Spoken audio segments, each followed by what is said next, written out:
So this here is my new 10-inch Skil Table Saw. It's a 15 amp unit.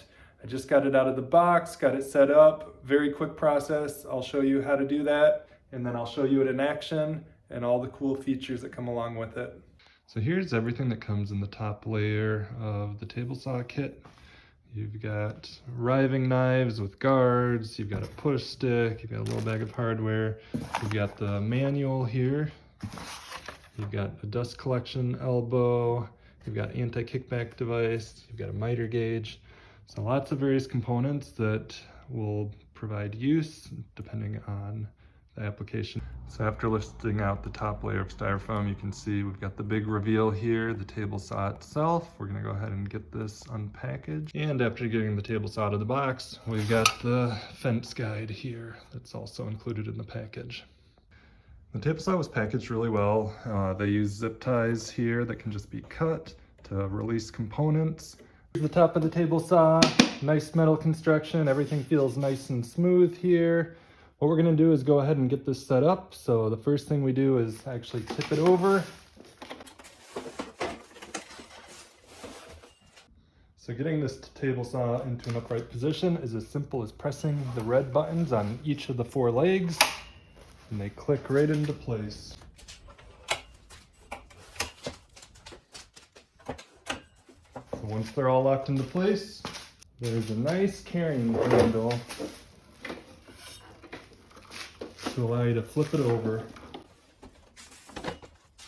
So this handle, it's a rubberized grip, nice and useful if you're going to be transporting this around and when you're folding and unfolding. So after the table is in the upright position, we're going to go ahead and install the drive knob.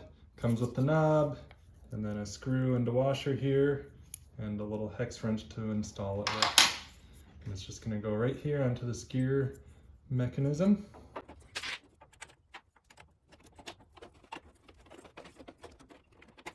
So there it is. That's the knob installed, as easy as that. So this rail is super easy to use. You just twist the knob and both sides will come out, and that allows you to use longer work pieces here on your table saw. Here's the insert on the table saw. Very easy to remove. You just press on the button here and then take a finger and lift it up.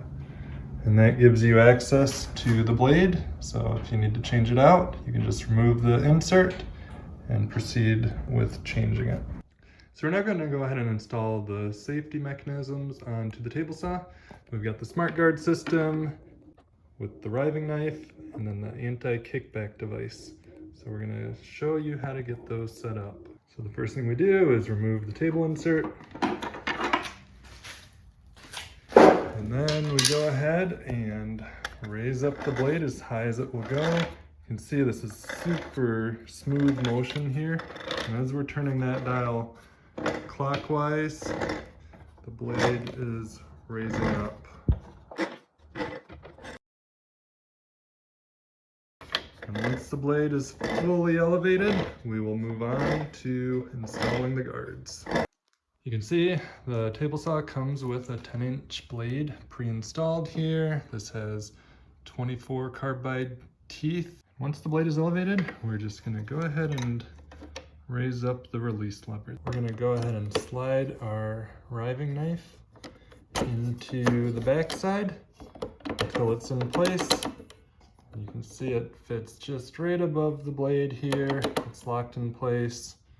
We'll go ahead and push the lever back down to keep it nice and tight. And so we've got the riving knife installed right now. This is if you are not going to be cutting through, but if you are going to be cutting through, then you're going to want to install the full riving knife and guard assembly. And it's the same exact process.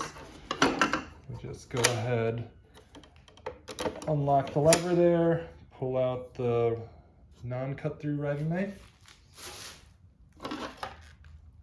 You can see we've got that same hole that will fit right into the pin here. And then we lock it in place.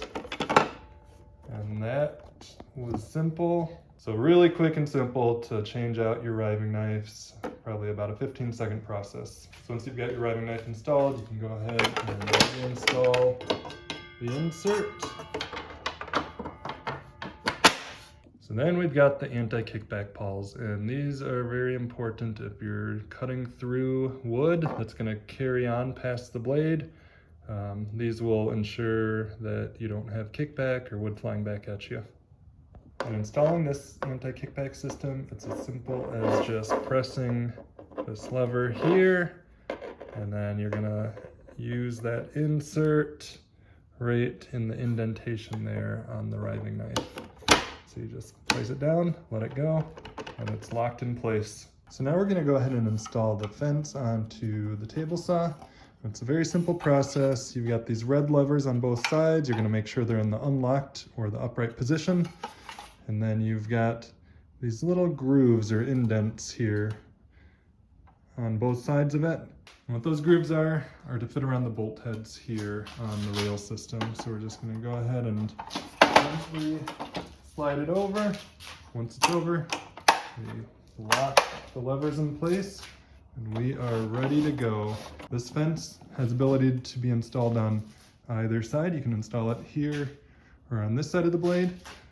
And so the fence system does come with a little auxiliary fence. This is used if you've got really thin work pieces, maybe 3/4 of an inch or less, or if you are using extra wide material that's going to be extending your fence out farther. But for normal material or thicker material, this auxiliary fence just snaps up into place like that. And then you can secure it out of the way, and it's all just a little bit of pressure to install it or uninstall it. You can see once these levers are locked down on the fence, it is rock solid. There's no wiggle to the fence at all here. When installing the fence on the right side of the blade here, there's 2 posts so when you have your fence installed on this inner post here, you're able to get cuts anywhere from 0 to 21.5 inches. But for wider cuts, you can install the fence onto the outer post here. And that will get you cuts anywhere from 4 to 25.5 inches. And you'll notice there is a scale here on the tabletop, and that allows you to know the distance between the blade and the fence. So the white scale or the upper scale indicates your measurement when you're on post A here for your narrower cuts. And it's easy to remember that because it goes all the way down to 0. The black scale here only goes down to 4 inches, which would indicate that you'd be having your fence installed on post B here. So 2 different scales depending on which post your fence is installed on. And this red pointer here, whatever measurement that's on indicates the distance between the fence and the right side of the blade. So the blade is about 1/8 of an inch thick. And just because I always like to confirm things, I've got a tape measure here, and I've got pretty much a 12-inch reading to the right side of the blade, and that is where my marker is lined up. So they look to be accurate in terms of measurement on the scale down here. So if you're looking to do any sort of miter cuts with the unit, it does come with the miter gauge, and it simply is just a little adjustable knob here that loosens it to allow you to set your angle, and then you can tighten it back down, and it just slides in and out. There's a spot on the left side and the right side of the blade, so very versatile for your cutting needs. So here's a quick run through of the table saw. Power switch. It's got a little latch here, which makes for easy contact of the off button, which is underneath. You just press it, and to turn it on, you press the green button. And they've both got little kind of rubberized protective coating, help prevent dust from getting inside the electrical system there. We've got our dial to adjust the height of the blade.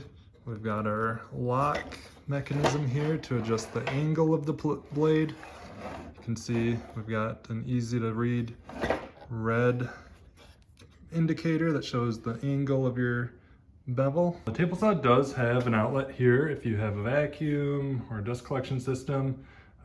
If you don't have one, it does come supplied with this dust collector elbow here. And what that's good for, so you can just set a 5-gallon bucket under there. And so as you're sawing, the dust will be directed down into the 5-gallon bucket. May not be perfect, but it will contain much more than without one. You got your power cord, and then the motor on the underside of the table here. With the rail system here, so as you're extending out, if you've got a wider workpiece that's going to be moving across the table saw, there's a little lock lever here, so then that keeps these rails nice and sturdy. And the work surface of the table dimensions are 24 inches by 22 inches. So good surface there. You can obviously move the rails out and get up to 25.5 inches of rip cutting distance. So the tabletop of the saw is just under 33.5 inches, and that's actually a really nice height. I'm 6'1", and it's right up at my waist. It feels very natural, very comfortable. I think it's an ideal height for many users of the saw. Right out of the box, the blade is square. It's always worth checking though.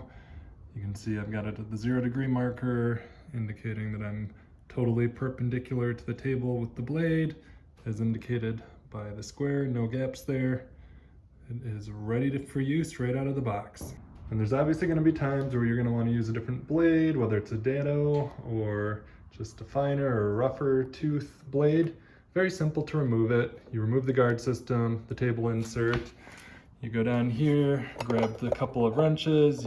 So you take the open-ended wrench, attach it to the arbor shaft, and you take your box wrench and you attach it to the blade here.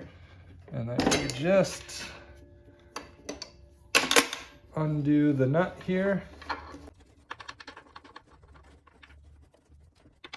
And then you can take the washer out. Now you've got your blade ready to replace, and you can reinstall it the same way that you took it apart. So I've got an 8-foot piece of trim here that I'm going to just shave off 1/2 inch of, using it on a project inside the house here, but gonna give this new table saw a whirl. First things first, we're gonna lower the blade back down. We want the blade to be just barely above the thickness of our trim here. So again, very easy process. This wheel's very smooth in its operation, quickly lowers down the blade. And since I'm cutting a fairly narrow piece of wood here, definitely going to be using a push stick as the end of the piece starts getting closer to the blade. So I'm going to go ahead and turn the saw on and we'll give it a go.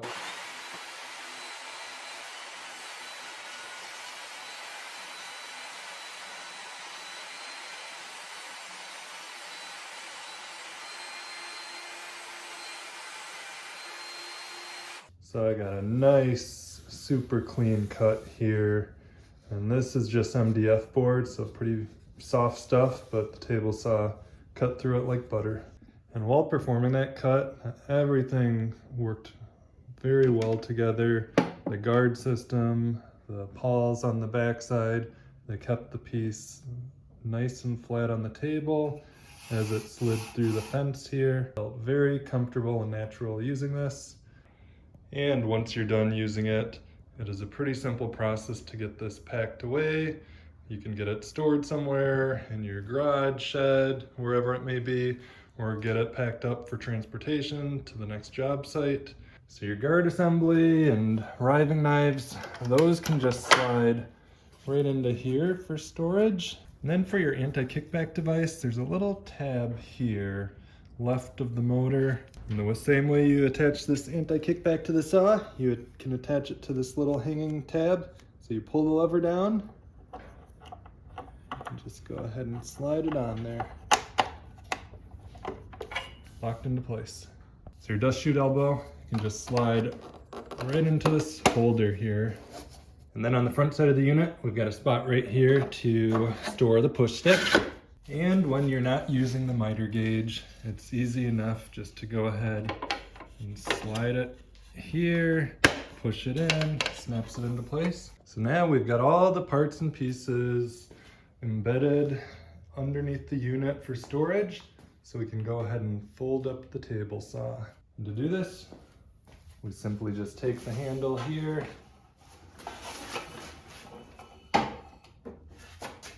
flip it onto its side, press the red buttons to collapse the legs.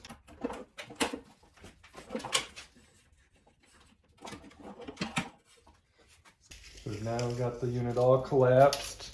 Pretty tight compaction there. This is great. You can fit it in a car, truck, easy enough to move around. So when you're ready to transport it, you can just pick it up and you're good to go. Weighs in just under 50 pounds. So really not too hefty, especially considering everything that you get with this. Very solid construction, lots of metal framing, metal tabletop, really high quality material. So overall, you can get this thing nice and packed up in probably 5 minutes or less, especially as you kind of get more exposure and experience to where the different parts get stored underneath the unit. Really nothing too difficult. Again, very well designed here for the compact nature of it, portability. Highly recommend this unit.